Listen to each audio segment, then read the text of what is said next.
ఇక ఈరోజు నాగర్ కర్నూలు జిల్లా ప్రధాన వార్తలు చూసినట్టయితే అనుమతులు లేకుండా అక్రమంగా వెలిసినటువంటి అపరిశుభ్రమైనటువంటి వాతావరణంలో నాణ్యతా ప్రమాణాలు పాటించినటువంటి హోటళ్లు బేకరీల పైన చట్టపరమైన చర్యలు తీసుకుంటామని కల్వకుర్తి మున్సిపల్ కమిషనర్ మహమ్మద్ షేక్ హెచ్చరించారు.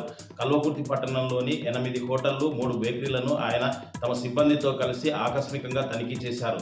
ఈ సందర్భంగా పలు హోటల్లో నాణ్యతా ప్రమాణాలు పాటించని అపరిశుభ్రంగా ఉన్నటువంటి అనుమతి లేనటువంటి హోటళ్లకు నోటీసులు జారీ చేయడంతో పాటు 80,000 జరిమానా విధించారు. ఈ సందర్భంగా మహమ్మద్ షేక్ కమిషనర్ మాట్లాడుతూ ఎట్టి పరిస్థితుల్లో అనుమతులు తీసుకోవాలని, పరిశుభ్రమైనటువంటి వాతావరణంలో మాత్రమే హోటళ్లు బేకరీలు నిర్వహించాలని, లేని పక్షంలో మున్సిపల్ యాక్ట్ 2019 ప్రకారం చట్టపరమైన చర్యలు తీసుకుంటామని ఆయన హెచ్చరించారు. మరొక వార్త చూసినట్టయితే నాగర్ కర్నూలు జిల్లా కల్వకుర్తి పట్టణంలోని ఎక్సైజ్ కార్యాలయం వద్ద ఈరోజు 22 వాహనాలకు వేలం వేస్తే 3,60,495 రూపాయల ఆదాయం వచ్చిందని, ఈ ఆదాయాన్నంతా కూడా ఖజానాకు జమ చేసినట్లు ఎక్సైజ్ సిఐ వెంకటరెడ్డి తెలిపారు.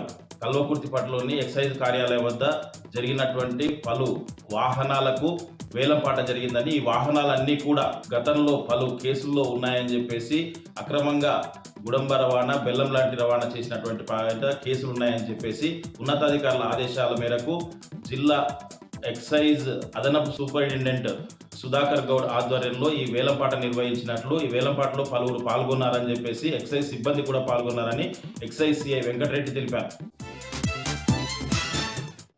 మరొక వార్త చూసినట్టయితే అక్రమ కేసులు బనాయిస్తే ప్రజల పక్షాన పోరాటాలు చేయకుండా ఆగమని చెప్పేసి, అలాంటి వాటినన్నింటినీ కూడా చట్టపరంగా న్యాయపరంగా ఎదుర్కొంటామని చెప్పేసి బీఎస్పీ నేతలు కాంగ్రెస్ పార్టీని హెచ్చరించినటువంటి పరిస్థితి కనిపించింది. నాగర్ కర్నూలు జిల్లా కేంద్రంలోని దేవకీ ఫంక్షన్ హాల్లో బీఎస్పీ పార్టీ ఆధ్వర్యంలో ఈరోజు మీడియా సమావేశం ఏర్పాటు చేసి ఈ సందర్భంగా వారు మాట్లాడుతూ బీఎస్పీ నేత పృథ్వీరాజు పైన తుడికుర్తిలో జరిగినటువంటి ఒక సంఘటన పైన అక్రమ కేసులు బనాయించారని చెప్పేసి, ఇదంతా కూడా కాంగ్రెస్ నాయకులు, కాంగ్రెస్ ప్రజాప్రతినిధుల కుట్ర ఉందని చెప్పేసి వాళ్ళు ఆరోపిస్తూ, ఇట్టి కేసులకు ఎట్టి పరిస్థితుల్లో భయపడే ప్రసక్తే లేదని చెప్పేసి కూడా వాళ్ళు కాంగ్రెస్ నాయకులను హెచ్చరించినటువంటి పరిస్థితి కనిపించింది.